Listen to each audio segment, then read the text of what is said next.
You guys noticed that I'm talking about drilling, right? But did you see anywhere drilling on this picture? No, because we become black now, right? Oil and gas is black. It's not green anymore.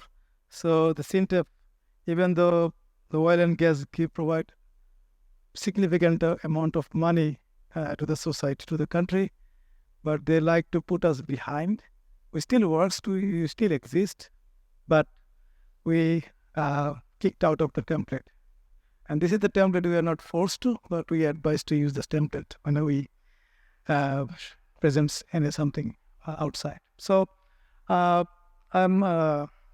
first of all, I would like to thank the organizers to give me the opportunity to come here. This is first time for me, not first time in India, but first time for me in this FracTech. But it's not the first time for SINTEF to be here.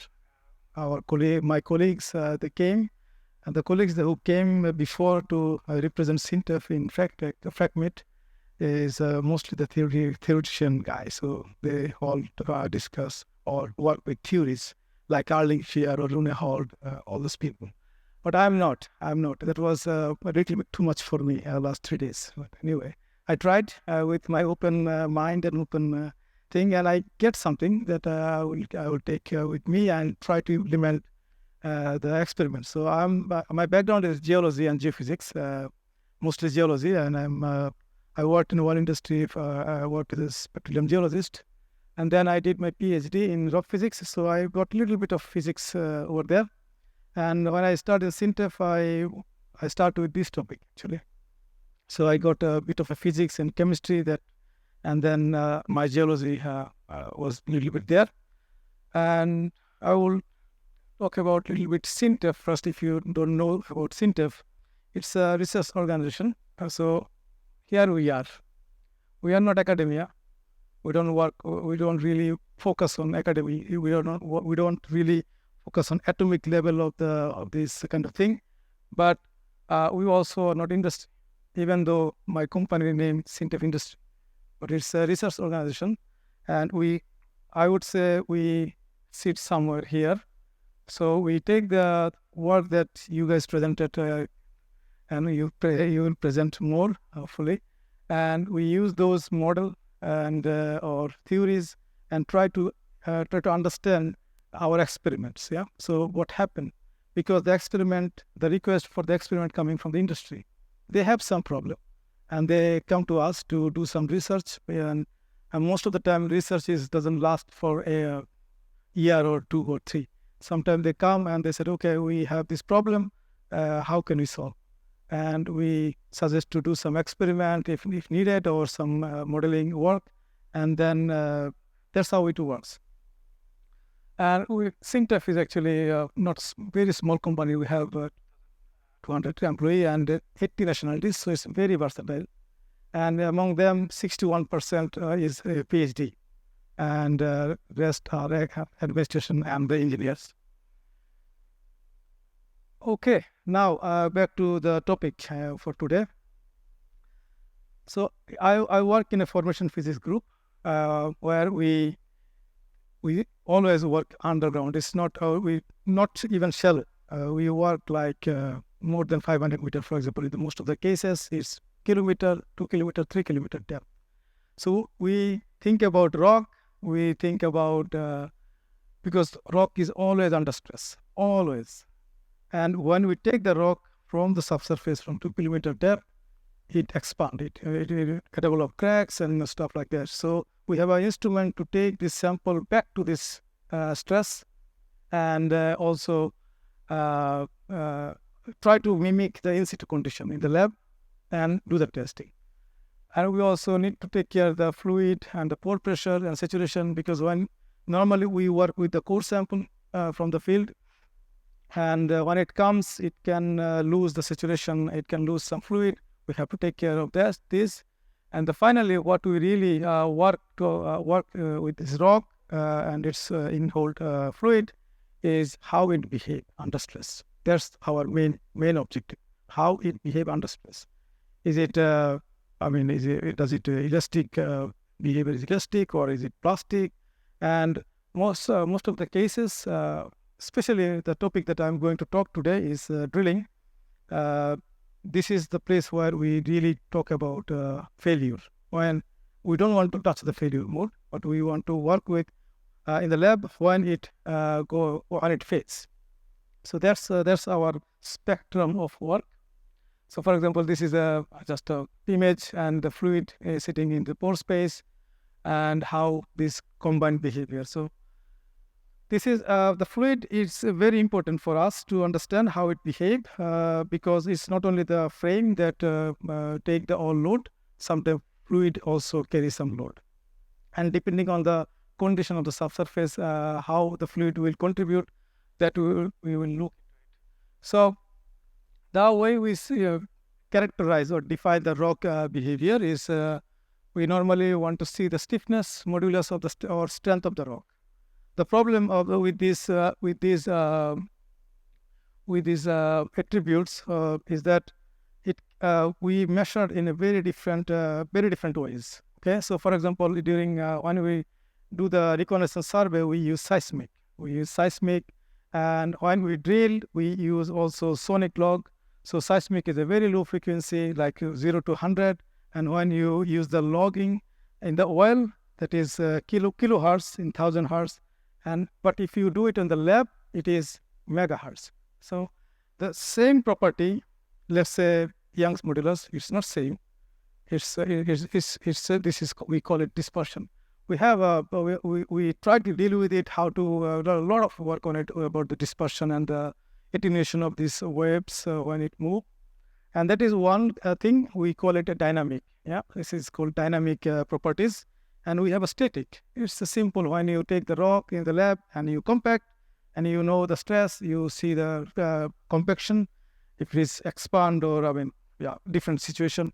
And this is what actually, like for example, this is we call it static. And to define the boundary between dynamic and static is the strain amplitude. So if it is when wave move, it also exerts some stress on the sample. And if the corresponding strain is less than a micron, for example, then we call it a dynamic. And if it is more, like if you compare the rock, it is much more than micro strain. So it's way too much in the lab. But these two dynamic and static is also different. There are many things. It's like upscaling also. You can take it as upscaling stuff. And there are a lot of work. I think still we work, even dynamic to static is still a hot topic. For example, before I go into the main talk of today, I want to tell you that, okay, what happened in the subsurface, we can simulate in the rock. But how we know it's really happening there? We don't have any eyes there. We don't have any camera.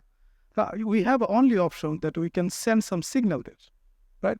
We can only send some signal, but it is dynamic. It's not static. So how we will transfer this dynamic to static? Anyway, I'm not going to talk about this. So there are some issues that is still undergoing. There are a lot of theories, as I was discussing with him, that as the one saying in our world is that all models are wrong. All models are wrong. But some are useful, so that we use these models for usefulness. But still, it's a very hot topic in the oil industry. And again, as I said, the SINTEF kicked us from their poster. The oil and gas is black, but we changed our color. We painted ourselves with the green, and since you paint green with black, it will be blue. So we are a little bit blue now. And we work in the CCS, carbon capture and storage, because if you climate goal is that you have to achieve net zero by 2050, and thus first milestone is 2030. So you have to actually really come up with a gigaton carbon storage on the reservoir. And who knows better than us, the reservoir, because we are the experts. They need us. So now we become getting a little bit greener with time. So that is also a very important issue here. Okay, oops. And to add into this scenario more complexity, this is one of the things is anisotropy, which is actually the change of properties with angle, right? So especially with shale, sand is not really very anisotropic if it is not a layered media, but shale is definitely anisotropic. And heterogeneity is a well-known phenomena for everything when you talk about upscaling. Okay, so how we model or how we see the fluid. So let's say this is a rock, it's a dry rock. So when we compress this dry rock, there is no fluid. So the fluid, no way that fluid can carry some load. And only the frame, the contact, grain contact, the grain contact will carry all the load.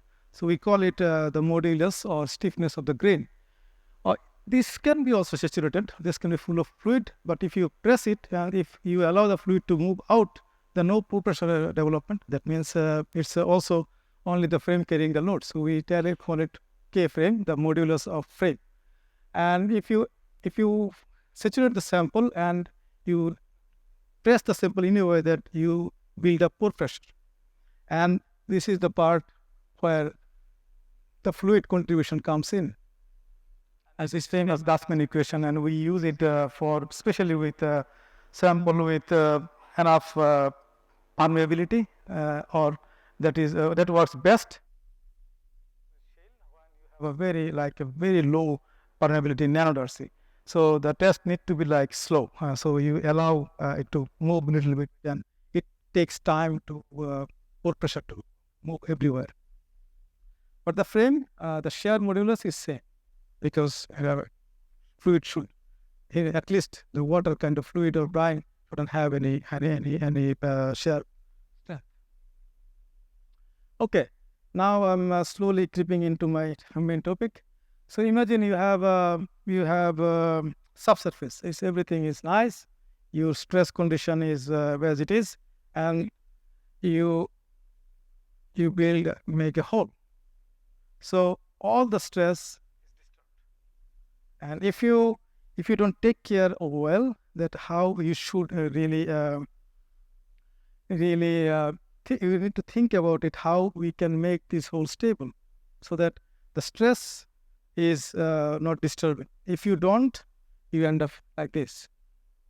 So the same hole, it's the wall is breaking in, and that can happen is that if you continue doing this, you can end up with like a small pool over there. And you will lose mud. Mud is expensive, and you lose time. So this is the reason why we want this, but in reality it doesn't actually never get this, but close to it. And if I don't take care, if I don't understand the stress, if I don't understand how the rock behave, what kind of fluid I should use, what kind of pressure I should put in to drill, then I will end up here. So the flow bore will fail, and I wouldn't want it. So to understand this one, normally what we do some testing in the lab. It's a very simple, very simple case. So if you do a UCS test, unconfined compressive strength, I would say, and then you end up with a fracture. So in UCS test, this is 0, right? So you just compress the rock, you develop a fracture, and you can use the Mohr column criteria to see when rock fails. Normally we use it, and what stress state this rock, the particular rock, needed to become to touch the failure. So if you just use this criterion, very simple one, oil industry always try to use the simple method to understand, because I think oil industry has a habit that if they find it that solving the problem need a lot of investment, they keep the problem as it is, so that they're okay with it. They are okay with it because they can survive with it. That's okay. So, but for us as a researcher, we need problem, and we create problem. By questioning, not creating the field. But anyway, so this is the shear strength, and in this axis you have the effective stress. So, for example, the minimum effective minimum stress, for example, in this case is 0, and the maximum effective stress. This is a simple lab test, and if you this is effective. So effective means that you subtract the pore pressure from the stress, and then you plot this one, and this beta actually, if you make a center to if it touches, so this will tell you where exactly at which point it touches failure line. But if it somehow touch this one, that means you have a probability that sample will fail. That's the thing here. Okay. Now, just a little bit before it was, I was talking and I show you some picture. Now it's in a stress diagram. So imagine you have a subsurface, everything is good. You will drill a well here, but now there's nothing. So the vertical stress, the load of the overburden, and you have a horizontal stress. Horizontal stress and vertical stress can be similar if it is no very quiet area, but if it is like tectonic activity somewhere around, it's extensional. In Norway it's mostly extensional, and in this region I think it's compressional stress. So this can be vary. So in this case it's horizontal stress, and you have a pore pressure. So 3 stress is there. Once you make a hole, then your stress distribution is disturbed, and then you develop a hoop stress here around the hole, the cylindrical coordinate. So you have this horizontal stress become two component. One is hoop stress, and another radial stress is become the flow is similar in the borehole wall. It's similar to the pressure that you put on the borehole. Okay. So now the maximum stress is this, minimum stress is this. So the bigger the gap will be, then you will end up, okay, I think I have this one, yeah. So now this is the typical diagram for the drill oil industry before the drill. So they need to make a program, what hardware they need. They have they collect or they try to come up with a stress measurement from the different layer of the underground, which is extremely difficult. You don't know the stresses actually. It's expensive tests so they run, and so they come up with the stress, and they know the lithology, and they make this kind of figure. So this white part, this is the part that if this is less than the borehole pressure is less than this line, for example, here, your borehole will collapse. And if the pressure is more than that, then borehole, the fluid will push through, and there will hydraulic fracturing on the formation. And you want to avoid both. You want to avoid both, and you have to keep your mud wet, that the pressure in the borehole in between this here. So what happens if you have a very low, for example, very low pressure on the borehole? Then as I showed here, then this difference between the highest pressure in the borehole wall and the lowest will be more, and then you can have a bigger circle, right? Bigger circle, and then you will touch the failure line here. If you move this one here and this one here, that's a problem. Underbalance is a problem. You need to take it very carefully. And if you have you're drilling, everything is okay, and suddenly you encounter a high pressure zone, some pocket gas or something, and then you definitely will touch this area, this zone, because you over pressure, the effective stress will go down, and this curve will move in the left direction, and you will touch the failure line. Your borehole will collapse. There is chance. And also, if you somehow on the borehole, if the pore pressure goes up, okay, then effective stress will go down, and then again the similar situation will occur. So you want to avoid this kind of thing, and you have to study this kind of thing. But if you, let's say, okay, I want to drilling little bit over pressure. This is the most common practice to drilling little bit. You prognose the stress on the formation, and then you keep little bit higher in this window, right? So you have to up this and below this, so that you don't lose mud. Mud is expensive, as I said. Okay.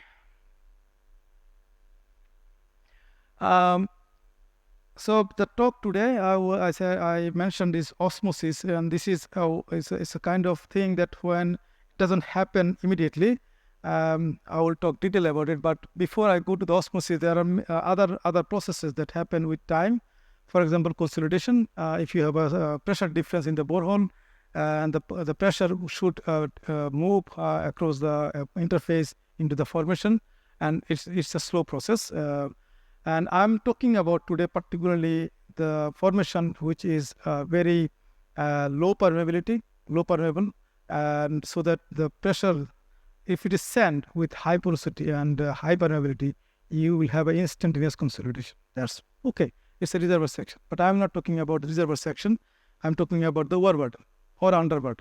Okay, so where you have a very low permeability, and most of the time, because in sand, when you drill, your drilling fluid have different solids, like a barite, you have a pentonite, many things. When you drill on the sand, what happens? Sand act as a mesh, and then fluid go in, and it leave the solid particle on the wall, and you get a nice cake on the side.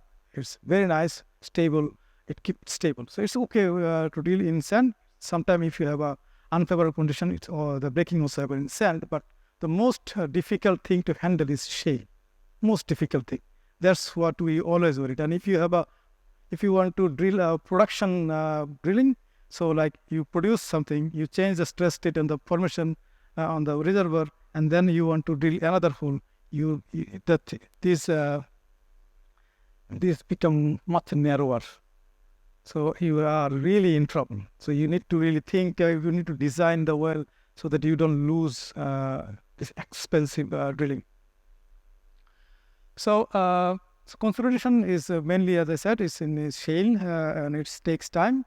This is important thing, and also mud cooling or heating, depending on the formation temperature and the temperature that you use, because mud always circulate. You have a circulation of mud all the time, because the things that you're cutting on the underground, the chips need to come out. Otherwise, it will be like you will be stuck there.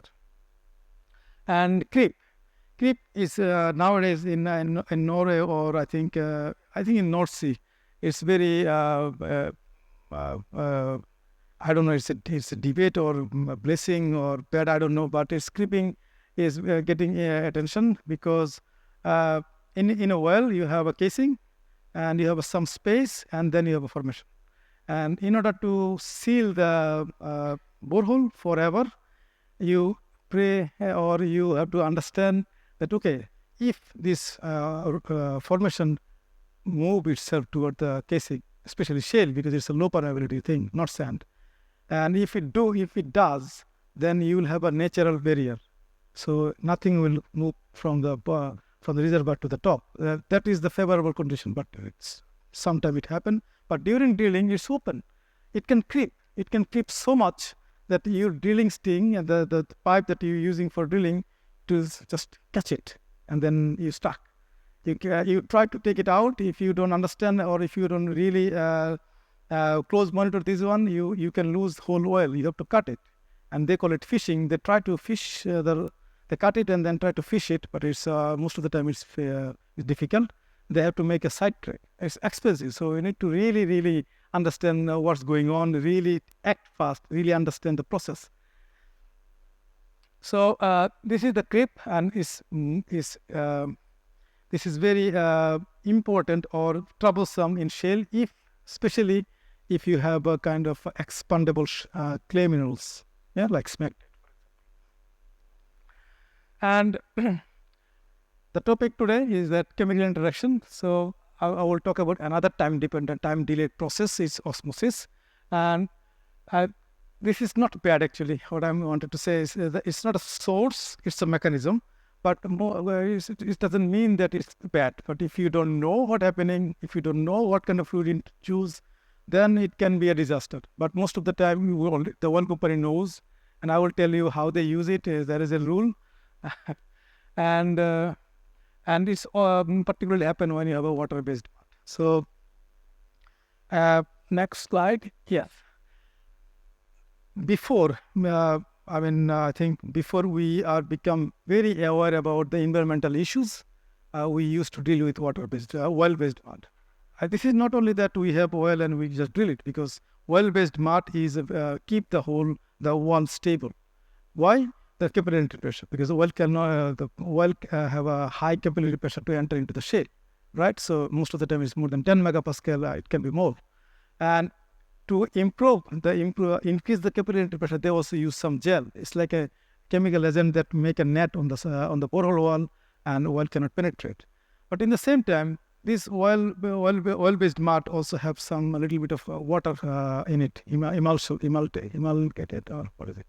Emulsion of water in the oil-based mud, and this water can create problem, but it doesn't. But it's very little, because the oil itself acts as a membrane, semi-permeable membrane, and the wall itself. I mean, if it is shale, it has also some membrane efficiency capacity. But you cannot use it anymore nowadays. This is advised, or sometimes it is. I'm not sure about the regulation how it is pushed or advised or suggested. But oil company doesn't want to use the oil-based mud anymore because of the environmental issue. Because you spill a lot of oil on the surface, in North Sea, it's in the ocean. You don't want to do that. You can actually sieve the material, take the oil out, but it's a lot of work. And even if you leave the cuttings on the seafloor, this is oil coated, and you definitely don't want to do that. So they have to use water-based mud. So since they have to use water-based mud, it's better to understand water-based mud, how it works. Okay. So in order to osmosis be a process, the material, the interface, the material that you have in the borehole wall need to be a semi-permeable membrane, right? So if this is not a semi-permeable membrane, it will not work. It will just move like a hydraulic diffusion. Pretty simple. But in this case, shale act as a membrane because it has a clay particle which is negatively charged. So that's the reason why shale act as a membrane. What is membrane? I will talk about it a little bit. So just before going into this little bit membrane thing, so I want to say that when you drill a hole, you open up, and things actually happen little bit inside. Not that is actually this model done by Erling Fehr. If probably you know him, Erling Fehr. He's a theoretician, and the creep model he actually gave Sintef, a lot money by his creep model. So nothing actually, things happen here, start to happen on the surface, but the failure, according to him, happen just a little bit inside. And things happen here because, as mentioned, is since you open up, this is the place where the largest stress concentration happen, the pressure gradient and the temperature gradient and chemical interaction. Everything happen here, right? Everything. So if we look into this area, for example, when the osmosis will happen, if you have a water-based mud, and let's say you used just fresh water, just simple fresh water, there is no ion, but shale has ions. So what will happen is that according to the osmosis, I like the example of like putting salt, making a hole in the potato and putting some salt. After an hour, you see salt gone, it's liquid. Yeah, it's osmosis. And so this is same thing. If you have nothing, no ions here, different concentration of ions and different ions. That means no ion, also different concentration of ions and different ions, right? And if it is semi-permeable membrane here, water will move in, because this semi-permeable membrane allow water to move in. And if it moves, the consequence I will show on an experiment. And or you in the nature, especially in shale, the salinity is around 3.5. I have seen, I think, 12% salinity in some shale, but it's not very, very common. But 3.5 to 5 is the common, and mostly sodium chloride with some other ions. Mostly sodium chloride in this section. And when you drill water-based mud, normally you put some salt, and I will talk about it with.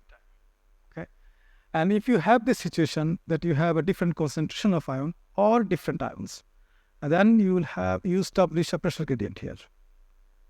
So this is the pressure gradient. So even though you have same pressure on the borehole and the pore pressure in the shale, it is same. Pressure is same, but due to the concentration, difference in concentration of ion, then you develop a pressure gradient, and the pressure gradient is depending on the water activity of the drilling fluid and water activity of the shale.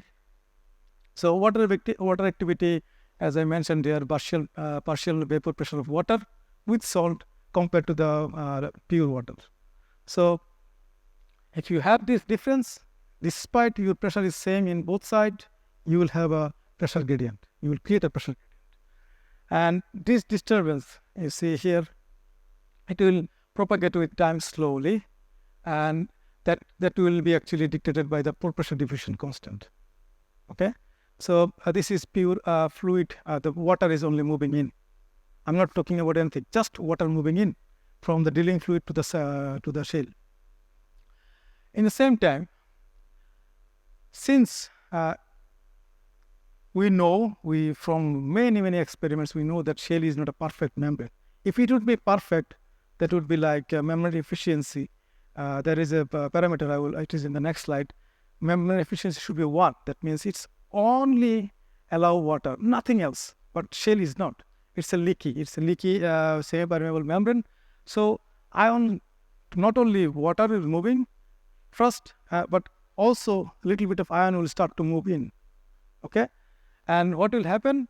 This ion movement also we call it ionic diffusion constant is actually the constant number, and then that will dictate the movement, and depending on the concentration and the types of ion.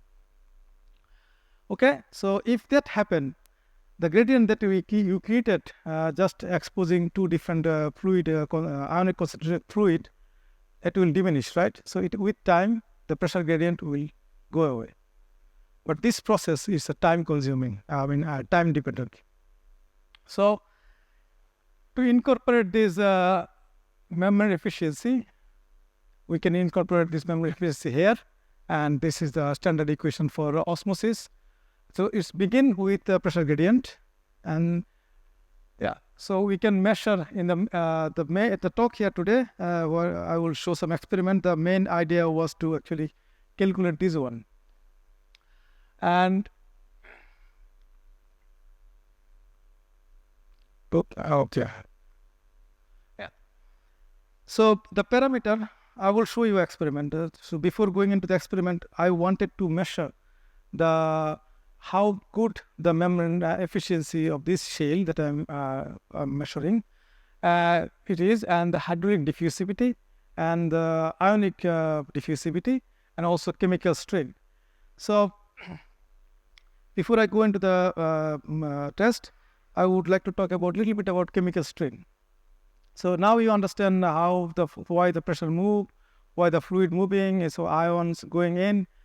But when since you have a clay minerals, and I'm talking about abundant amount of smectite on your clay, then what happen if you have some sort of ion, mainly potassium, it moves into the shale and it kick the sodium ion from the shale, and the lattice becomes smaller and sample shrink, and so that is chemical strain. Okay, and if you just have a water, no ion, fluid will go in, and the lattice in the smectite, it will expand. So this is chemical strain, which is very important. This is one test. I have made a couple of tests. I think 4 tests after a lot of failed tests. So what I did, there are big story behind this point. I'm not going to go into this. So I put a sample and the fluid on the top under pressure. That is in situ condition. The pressure is like this is hydrostatic pressure from all the side. This is about, I think, what is the pressure here? This one. 14 megapascal or 140 bar. And the pore pressure the sample and the fluid on the top is exactly same pressure. The difference is the ionic concentration. The sample has 3.5% sodium chloride. The exposed fluid that I measured with is like sodium chloride, 88.8%, and calcium chloride, potassium chloride. And the difference in concentration, but the activity is same. So I keep the activity because the osmotic pressure depending on the activity, not the concentration. Okay. And what happened when I expose it? Immediately, the pressure went down.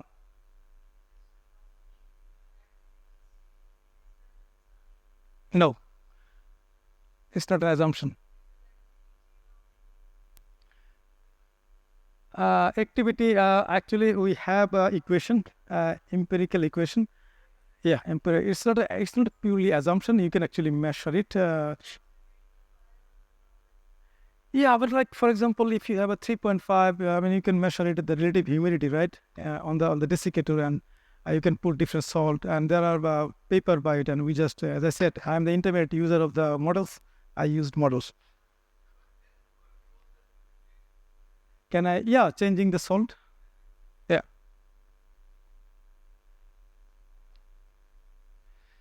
And immediately not immediately, the pressure start to drop because it's sucking the water from the shale. And then when the water fluid reaches the end of the sample, and then this hydraulic diffusivity goes down or off, and the ionic diffusivity start, and eventually it come back to the equilibrium again. And in this test, I just expose the sample with fresh water to see can I get back the compaction. Like this is the compaction, how much sample compact, yeah. And I end up with like, okay, I lost, the pressure went down to 2.3, but when I expose it to water, it also it gained 2.3. So with this test is with sodium chloride. It's not it's understandable that sodium replacing sodium is not really a big issue. It was there.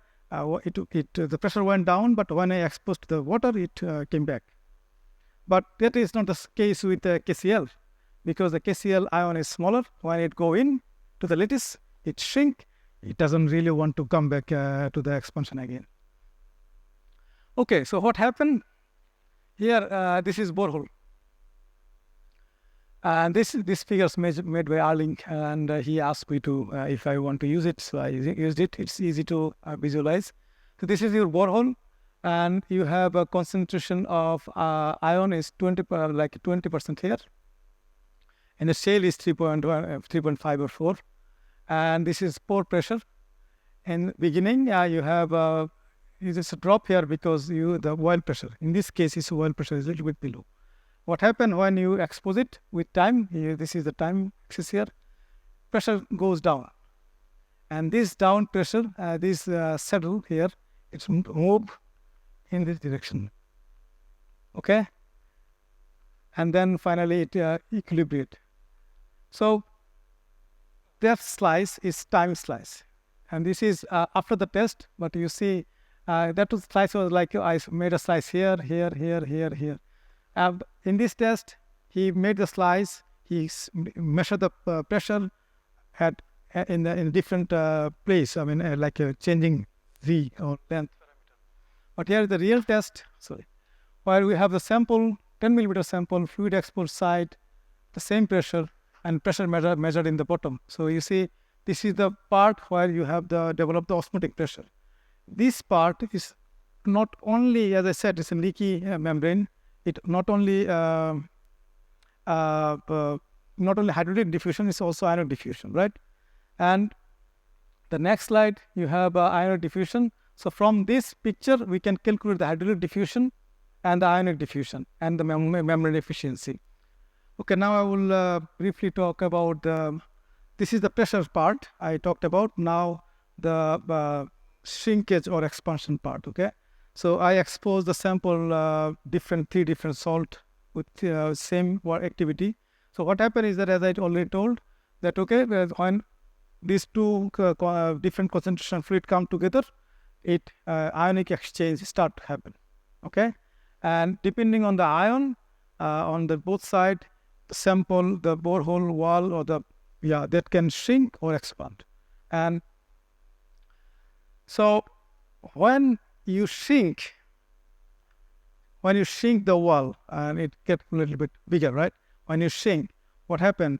You remember the tangential hoop stress? It comes down. I will graphically show you later after this one. So it is actually similar to the cooling or heating the borehole. So this is how it happened. When you shrink the surrounding rock, this is the tangential stress, and this is the concentration, again the same. And if you, with time, the hoop stress goes down, and it settle in a number, and then it start to move toward the away from the borehole wall. Okay. So now if you look at the test result, you have a sodium chloride. This is the zero line. Sodium chloride, calcium chloride, potassium chloride. Sodium chloride is expected it will not actually exchange a lot of things. So the compaction is very little, and surprisingly calcium chloride also have a compaction, but theory says that it shouldn't, because the calcium ion is bigger. When it move in, it should actually expand a little bit, but experiment didn't confirm that. But KCl, which is most important, that confirmed that the compaction is much higher when you have a KCl, because KCl have a high, it's small, and the lattice space in a spectate, which have a double layer of water, which we call bound water, along with free water in the middle. It likes K, the potassium ion. It move in, kick the sodium out, and shrink. And this is why the shrinkage is higher for KCl. So what happened with KCl is, if you shrink, your hoop stress goes down, right? The minimum stress is there, or the radial stress that if you remember, but the maximum stress goes down, and then circle becomes smaller. Your borehole is safe.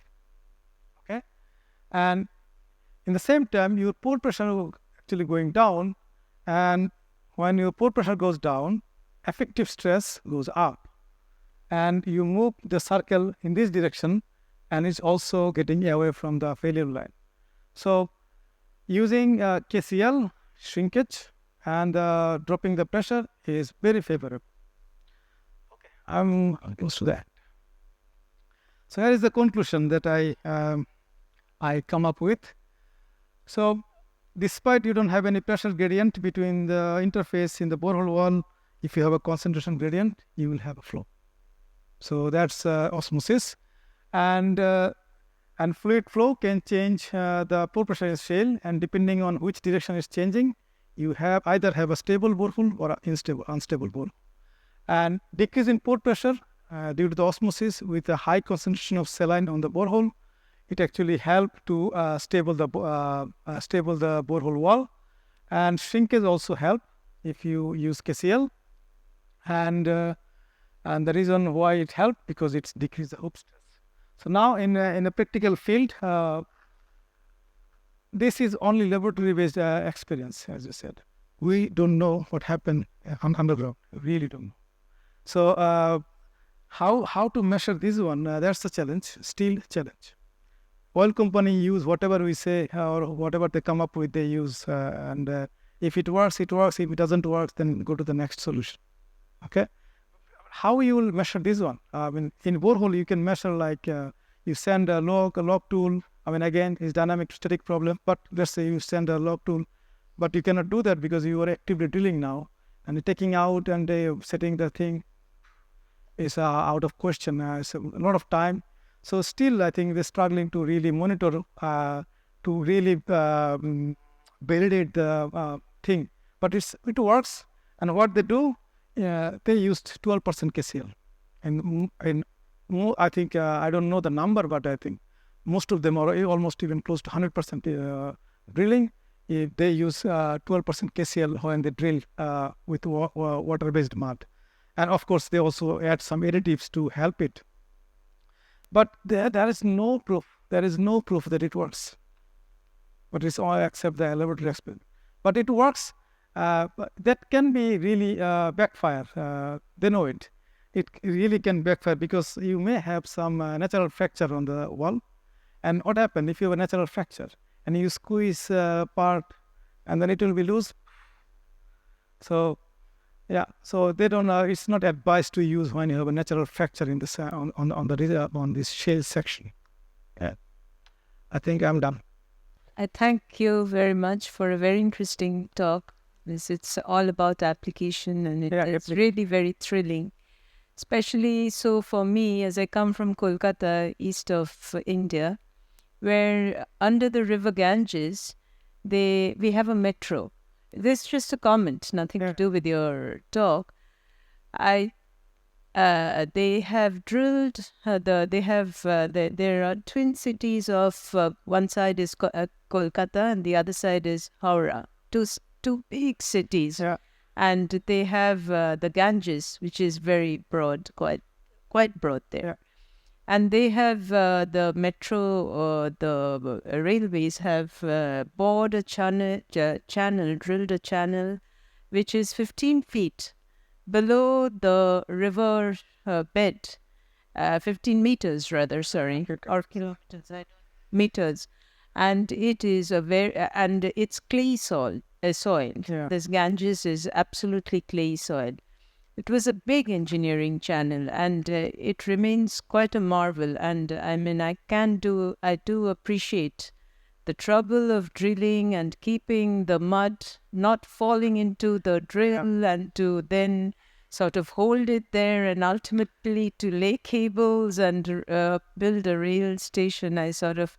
I was just thinking it must have been a great engineering feat and a lot of science behind it. Indeed, I mean, like it's there. I think I don't know. I mean, I've been to Kolkata once, but they are not only dealing with this kind of problem. They also deal with I don't know how deep the water reservoir is. Yeah, the height of water, it's the on top. I'm saying 15 feet below the riverbed, and then the Ganges is deep enough to have barges. Yeah. So it's a very deep. The river is very deep there. Yeah. So much weight of water, and then the very, very watery clay soil, and to do it, I mean. Yeah, that's really. I mean, I think Alex. They brought in engineers from Norway and from Germany. I don't know. That's my comment was like Norway has a lot of underwater tunnels. To share that information, we were like absolutely very, very happy. Yeah, with that. I mean, I think this is they've made a right choice to take the engineers from Norway. And wherever you go, it's a fjord country, and it's a lot of underwater tunnels up in roads. This is really marvel engineering. I mean, like this one, for example. This compaction or things in Norway, there is a field called, I think, Ekofisk. Yeah, so this compaction happen. They have a chalk carbonate reservoir, and they think, okay, the pressure is going down. We will push some water in the chalk, and the chalk was soluble to water, not fully, but little bit, and that create the more compaction. And this compaction under 1.5 kilometer. The whole surface sank 10 millimeters. How important it is to understand the things.